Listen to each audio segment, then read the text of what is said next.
it back. Do you think we could ever get it back? Assalamualaikum warahmatullahi wabarakatuh. Balik lagi bersama saya Wahyu Ipan. Saya di sini ingin mempraktekkan dari video yang kemarin, diagnosis kesulitan belajar. Nah, di sini saya ingin mempraktekkan sebuah contoh kasus bagaimana seorang siswa yang tidak dapat memahami pelajaran fisika dari seorang guru. Di sini saya akan memberikan bagaimana cara mendiagnosis kesulitan belajar dari peserta didik tersebut. Ingin tahu keseruannya? Silakan tonton selanjutnya.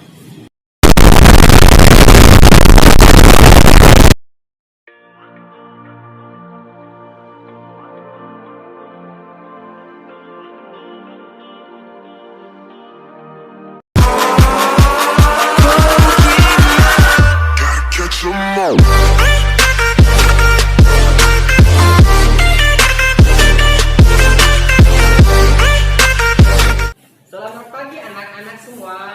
Apa kabar semua? Pagi Pak. Kabar baik Pak. Pagi Pak. Baik Pak. Anak-anak semua, Bapak ingin menanyakan sesuatu nih pada kalian. Nanya apa Pak? Anak-anak, apa pesan kalian dari pelajaran fisika ini yang sudah Bapak ajarkan kepada kalian? Itu Pak, pelajaran setiap yang Bapak berikan tuh sulit di kepala saya Pak masuknya. Seringkali kepala saya sakit Pak, apalagi latihan soalnya agak ribet dan tidak dapat saya selesaikan Pak. Tapi Pak, sebenarnya saya suka Pak pelajaran fisika. Namun saya seringkali tidak belajar Pak. Nah anak-anak, luruskan niat hati kalian bahwasanya saya bisa mengerjakan tugas itu dan bisa mendapatkan nilai yang memuaskan dalam pelajaran fisika. Dan apa yang kalian bisa lakukan? Seperti apa? Bapak kira semua anak-anak mungkin merasa sulit, tidak mungkin bisa mewujudkan karena fisika itu sulit. Ini anak-anak sebelumnya berpikir bahwa fisika itu sangat sulit dan membosankan kepala kalian sehingga membuat kalian pusing. Sebenarnya rumus-rumus fisika itu tidak harus dihafalkan dan tidak harus dipikirkan seberat kalian yang kalian pikirkan, dan itu hanya untuk membuat nyerah sebelum berjuang. Nah anak-anak, Bapak sangat menyarankan kepada kalian bahwasanya kalau dalam proses belajar, yang pertama kita harus lakukan ialah kalian harus meyakinkan diri untuk bisa sendiri bahwa kalian mampu untuk menyelesaikannya. Kalian sejak pertama melihat soal saja sudah pusing,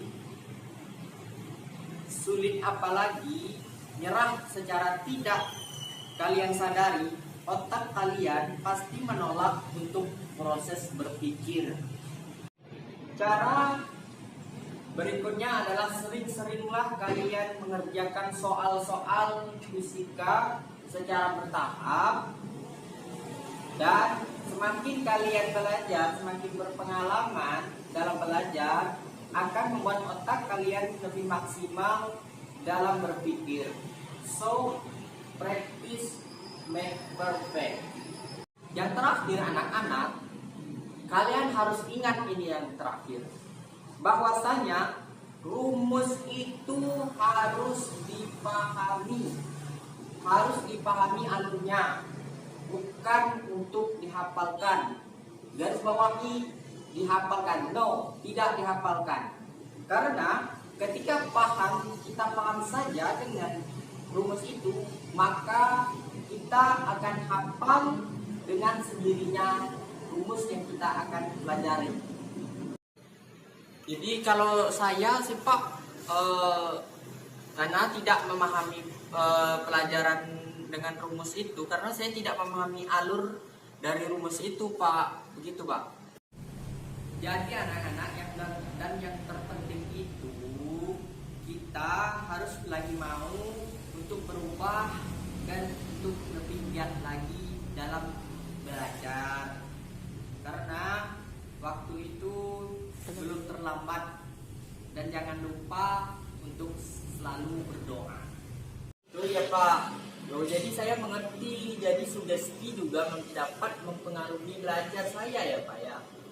Jadi mulai saat ini saya akan jadi diri sendiri lah Pak. Karena bahwa saya bisa mampu untuk melakukan dengan lebih giat lagi. Jadi anak-anak yang terpenting itu, kita harus lagi mau untuk berubah dan untuk lebih giat lagi dalam belajar. Karena waktu itu belum terlambat, dan jangan lupa untuk selalu berdoa.